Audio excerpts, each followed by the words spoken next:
Hello everyone. आज हम आपके साथ फिर से इकोनॉमिक्स का क्लास 9th का एक टॉपिक लेकर आए हैं। चैप्टर नंबर फर्स्ट जो आपका है मनी एंड बैंकिंग। तो मनी एंड बैंकिंग का ये टॉपिक है, इंपॉर्टेंट टॉपिक है और नया टॉपिक भी है क्योंकि ये रिसेंटली इंट्रोड्यूस हुआ है।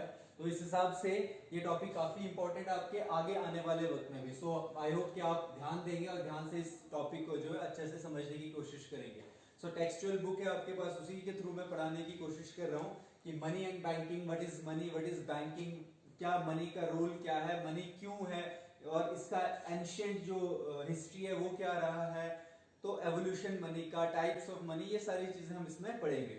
तो सबसे पहले मैं चैप्टर पे जाने से पहले आप लोगों को यही बताता हूँ कि आप लोग अपने डे टू डे लाइफ में जब आगे पीछे देखते हैं तो आप लोगों को दिखता है कि आप दिन में जब कहीं बाहर निकलते हैं तो बहुत सारी ट्रांजैक्शंस आप करते हैं। ट्रांजैक्शंस क्या हो गया?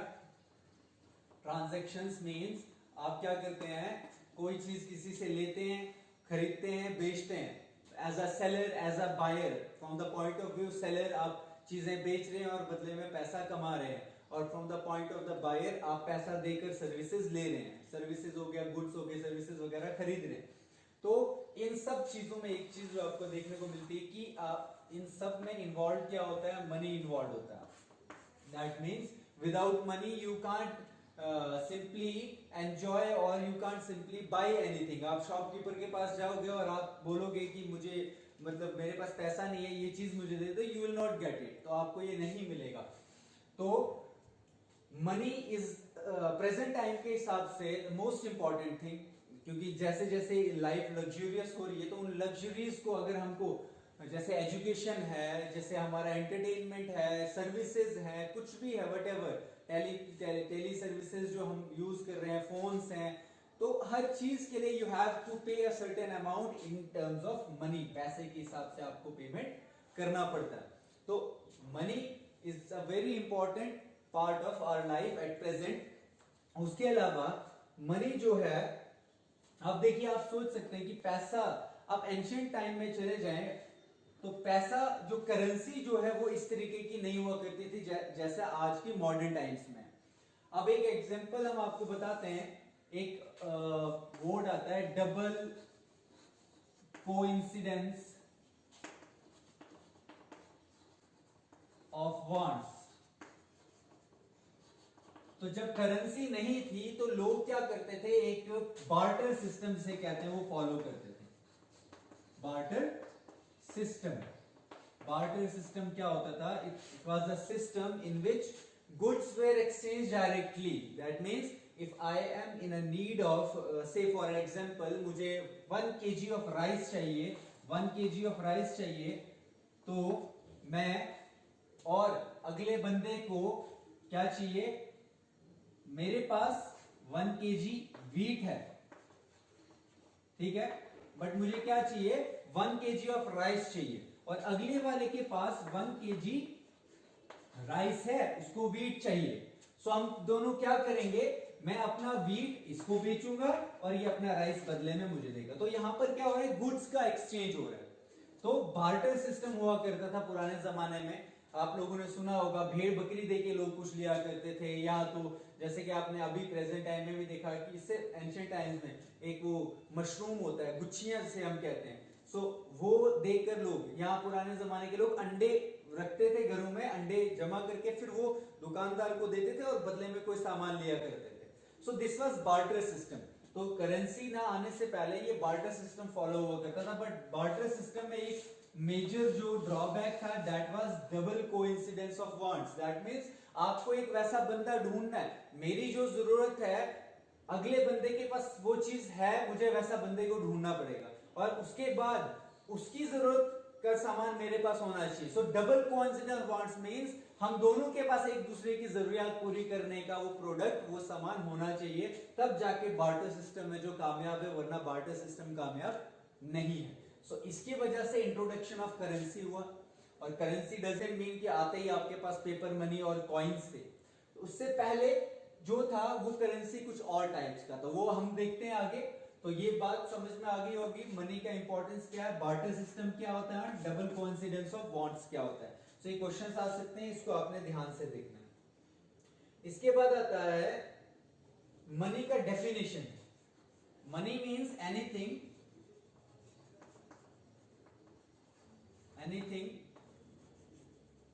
which is accepted, ठीक है, anything which is accepted,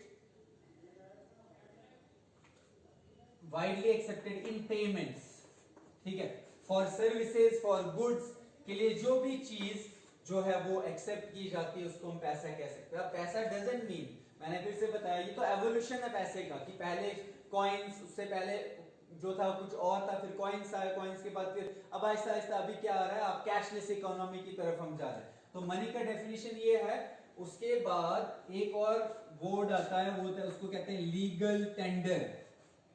legal tender, money जो होता है वो लीगल टेंडर होता है। That means money is a legal tender, means no one can refuse the payment of money. अगर आप एक शॉप पे जाते हैं, इफ यू हैव मनी, वो तो दुकानदार आपकी पेमेंट को जो है वो क्या नहीं कर सकता, वो मना नहीं कर सकता। So it's a legal tender. Legal tender means it has a legal authority, कि हमारी गवर्नमेंट ने इसको लीगलाइज। अगर कल को एक हमारा ये जो करेंसी चल रहा है, अगर इसको जैसे कि 500 रुपीज की 500 रुपीज के पुराने नोट 1000 के डीमोनेटाइजेशन हो गई थी कहते हैं, तो वो उसका मतलब क्या होता था कि वो नोट अब बेकार कैसे हो गई कि रात में अनाउंस किया। दैट मींस उसका लीगल टेंडर छीन लिया गया। It was they will not be legally accepted. तो कल को अगर ऐसा कुछ होता है कि ये जो पेपर करेंसी के बदले कोई टोकन रख दिया जाए और उसको गवर्नमेंट बोले कि ये लीगल टेंडर है, तो ये जो पैसा आपके पास है इसको कोई एक्सेप्ट नहीं करेगा एज अ लीगल टेंडर। फिर वो चीजें चलेंगी जिसको गवर्नमेंट ऑफ इंडिया क्या करेगी, लीगल टेंडर घोषित करेगी। तो ये चीजें, मनी क्या होता है, डबल कोइंसिडेंस वर्ड्स क्या होता है, बार्टर सिस्टम क्या होता है, लीगल टेंडर क्या होता है, ये चीजें मैंने आपको बता दी। उसके बाद आते हैं हम नेक्स्ट पे, जो है हमारा एवोल्यूशन ऑफ मनी। ठीक है, evolution of money, evolution of money. Evolution क्या होता है, बदलाव आना किसी चीज में, मतलब इवॉल्व होना। तो एवोल्यूशन ऑफ मनी में देखते हैं अब हम कि पहले पैसे की क्या शक्ल थी और आते आते उसमें क्या तब्दीलियां आई, वो चीजें हमने देखनी है। तो एवोल्यूशन ऑफ मनी में अब पीछे अगर हम चले जाएं तो सबसे पहले क्या होता था, डेवलपमेंटल स्टेजेस जो होती है ना, पहली स्टेज क्या थी, यहां पे हम लोग एनिमल मनी यूज किया करते थे। एनिमल मनी, दैट मीन्स मैंने आपको पहले बताया बार्टर सिस्टम में। So animals were accepted as legal tender, means कि कोई पर्टिकुलर जानवर रख दिया गया कि ये इतने जानवर देके आपको इतना कमोडिटी मिलेगा। सो एनिमल मनी में क्या किया जाता था, जैसे प्रिमिटिव हंटिंग स्टेजेस में, एजेस में क्या होता था, use common medium exchange as per historical records, cattle occupied a place of pride. तो पुराने जमाने में जैसे अभी हम लोग बैंक बैलेंस देखते हैं, कोई शख्स अमीर कितना है, यहां पर एनिमल्स जो थे उनको देखा, जिसके पास जितने ज्यादा माल मवेशी थे उतना ज्यादा रिच माना जाता था। और these animals were used as a medium of exchange, और इनसे ही सारी ट्रांजैक्शंस जो है वो की जाती थी। उसके बाद नेक्स्ट आया हमारा नंबर 2 पे, सेकंड स्टेज पे कमोडिटी मनी आया। ठीक है, कमोडिटी मनी आ गया। कमोडिटी में क्या कर दिया, जैसे एनिमल को रिप्लेस किया कोई कॉमनली एक्सेप्टेड कमोडिटी, शंख जैसे हम कहते हैं फॉर एग्जांपल, या किसी टाइप का कोई पत्थर रख दिया तो वो कमोडिटी मनी में आ जाता था। ठीक है, जैसे एक्सेस रख दिए। ठीक है, उसके अलावा अफ्रीका के पीपल जो था आइवरी, हाथी के जो दांत है उनको रख दिए जाते थे। ठीक है, उसके बाद प्रीशियस स्टोन्स हुआ करते थे, इनको बेच के लोग ट्रांजैक्शंस किया करते थे। So that was commodity money. उसके बाद थर्ड स्टेज में आया हमारा मेटालिक मनी। जब मेटल जो है वो इंट्रोड्यूस हुआ, सो कॉइन्स मिंट होने लगे। जो जो राजा जिस दौर में आता था वो अपने हिसाब से ये मेटालिक कॉइन्स क्या किया करते थे, बनाया करते थे, और इनको रखा गया as a medium of exchange. Metallic money में आयरन, कॉपर, ब्रॉन्ज जो भी है उस चीज का। उसके बाद नेक्स्ट आया, चौथे स्टेज पे आ गया पेपर मनी। अब इन चीजों में आपने ख्याल रखना कि रिप्लेस क्यों हो रहा है। एवोल्यूशन हर चीज में, जब लाइफ शुरू हुई इंसान की तो उसने डेवलप होना शुरू कर दिया ना, जो चीज की कमी थी Aahista Aahista Aahista Aahista, and it is evolution जो एक कंटिन्यूअस प्रोसेस है। यहाँ पे भी एनिमल मनी थी, इसमें बहुत सारे ड्रॉबैक्स थे, कहां से जानवर, कितने जानवर। उसके बाद कमोडिटी मनी, उसमें भी ड्रॉबैक्स आ गए। मेटालिक मनी में अपना ड्रॉबैक्स था, भारी था, कैरी करना बड़ा मुश्किल था, इतना लोहा इतना मेटल कहां कैरी कर। पेपर मनी आया, इसके सारे पिछले ड्रॉबैक्स खत्म करके, एक तो ड्यूरेबल था, इजीली कैरी करने वाला था। उसके बाद आहिस्ता आहिस्ता पेपर मनी का जो है दौर काफी देर तक चलता रहा, एट प्रेजेंट भी चल रहा है। ठीक है, तो पेपर मनी में भी अब नेक्स्ट हमारा, हम लोग मॉडर्न मनी के थ्रू आ रहे हैं, डेबिट कार्ड्स यूज कर रहे हैं, क्रेडिट कार्ड्स यूज कर रहे हैं ना। और अब नेक्स्ट जो पांचवा आएगा, दैट विल बी कैशलेस। कुछ नहीं, हमको फॉर एग्जांपल मैं जैसा सोच सकता हूँ कि इन पॉइंट्स हमें चलेगा, देखने को पैसा नहीं मिलेगा, ऐसा लगेगा बैंक में इतना पैसा है। हम आज ही देखते हैं ट्रांजैक्शन सारी ऑनलाइन हो रही है, वी डोंट फाइंड कि कैश का जो है लेन देन हो रहा है ना। दुकानों पे भी हम लोग ऑनलाइन पेमेंट्स कर देते हैं, फिजिकल एग्जिस्टेंस मनी का नहीं है। So modern world is moving towards cashless economy. अब आता है मॉडर्न फॉर्म्स ऑफ मनी। सो यहां पे भी मॉडर्न फॉर्म्स ऑफ मनी पे हम चलते हैं। अब नेक्स्ट टॉपिक हमारा एवोल्यूशन ऑफ मनी हो गया।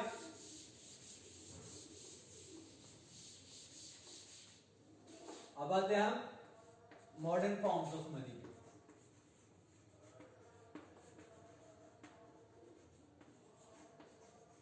Modern forms of money. तो मनी का मॉडर्न फॉर्म क्या है, किस किस शक्ल में है, ये देख लेते हैं हम। सबसे पहले मॉडर्न फॉर्म्स ऑफ मनी में आ जाता है हमारा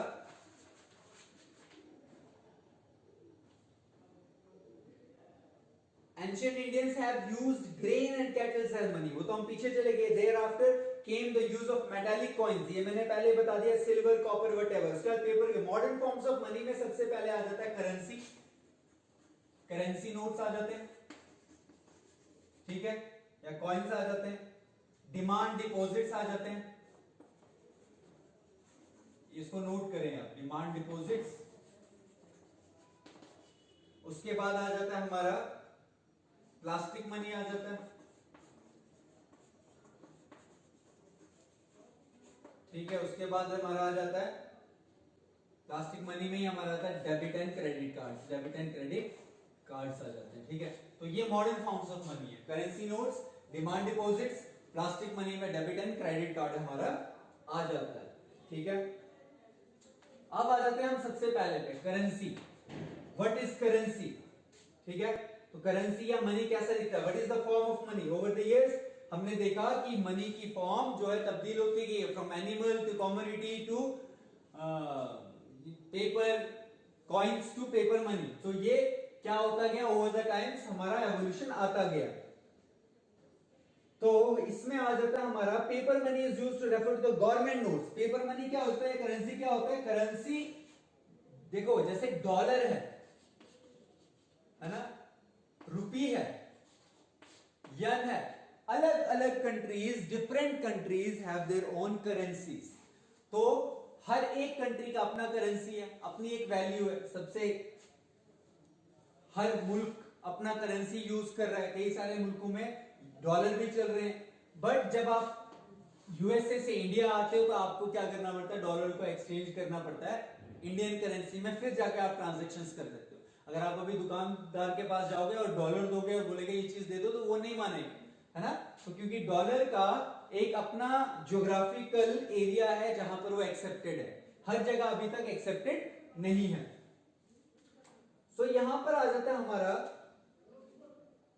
as a medium exchange. Answer is simple, because it is authorised by. अब क्यों हम करेंसी नोट्स को मीडियम ऑफ एक्सचेंज मानते हैं, मैंने पहले ही बताया, लीगल टेंडर है ये। लीगल टेंडर मींस गवर्नमेंट की ऑथराइजेशन है इस चीज के लिए, तभी तो इसको मानते हैं। एक पीके मूवी आपने देखी होगी, जब वो जो आमिर खान का रोल है उसमें वो दूसरे प्लेनेट से आया होता है, तो वो उसको पहले लगता है कि ये जो गांधी जी है, इसके ये जिस भी पेपर पे होंगे तो मैं ये देके कुछ चीज खरीद लूंगा, कैरेट्स खरीदता है। बट वो पेपर न्यूज़पेपर में गांधी जी की फोटो जमा कर लेता कॉपी पे और देने की, तो उसको चीज नहीं मिलती है बदले में।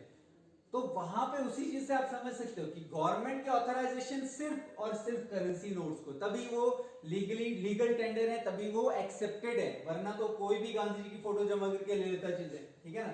तो ये क्या है, ऑथराइज किया गया गवर्नमेंट, नोट्स कॉइन्स इशूड। अब यहां पे ऑथराइजेशन कौन करता है इन चीज की, हमारा RBI, Reserve bank of India. इसको हम बैंकर्स बैंक भी कहते हैं, गवर्नमेंट बैंकर भी कहते हैं, गवर्नमेंट का बैंक, क्योंकि गवर्नमेंट की जितनी ट्रांजैक्शंस होती हैं वो सब का सब आरबीआई करता है। और मनी जो हमारा करेंसी नोट्स का छापने का काम वो आरबीआई, तो RBI is the head of all the banks आप कह सकते हैं, ठीक है। आरबीआई एक ऑटोनोमस बॉडी है, अपना एक गवर्नर होता है, they have their own autonomous function, autonomous role. So RBI जो है वो है हमारा एपेक्स बैंक, अगर हम जिसको कहते हैं, जो हमारी करेंसी के फ्लो को कंट्रोल करता है, ठीक है ना। So RBI, Reserve Bank on behalf of government काम करता है। नो पर्सन और organisation is allowed to issue currency, तो except RBI no other organisation is allowed to deal in these currency notes, वरना तो कोई भी आके पैसे छापता रहता। उसके अलावा आ जाता है हमारा every country has its own, ये तो बता दिया मैंने। अब ये चीज हो गई हमारी करेंसी नोट्स की, मैंने बात कर दी। इसमें आपको इंपॉर्टेंट ये चीज रखना है कि करेंसी से कौन डील करता है, आरबीआई डील करता है, ठीक है।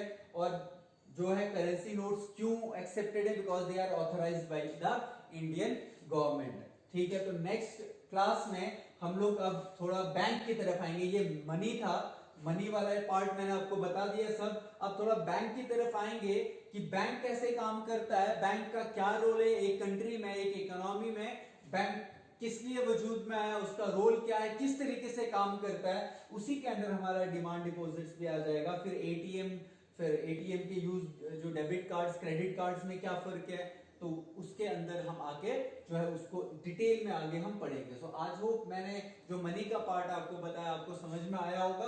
तो नेक्स्ट टॉपिक के साथ नेक्स्ट क्लास में मिलते हैं। तब तक के लिए सेफ रहें आप लोग, अच्छे से रहें। और प्लीज एंड प्लीज जो भी चीजें आपको वीडियोस के थ्रू मिल रही हैं उसको एटलीस्ट देखिए वीडियो को, और कोशिश करें कि जो चीज जो इस वक्त में आप लोगों को स्कूल आने नहीं जा पा रहे हैं, आप यहाँ पढ़ाई नहीं कर पा रहे हैं, ताकि इन वीडियो से कुछ ना कुछ एक्सट्रैक्ट आप कर पाए, टॉपिक्स जो हैं वो आपको थोड़े बहुत क्लियर हो जाएं और आप लोग आगे अपनी स्टडीज को कंटिन्यू कर सकें। So thank you so much, मिलते हैं नेक्स्ट वीडियो में। Thank you.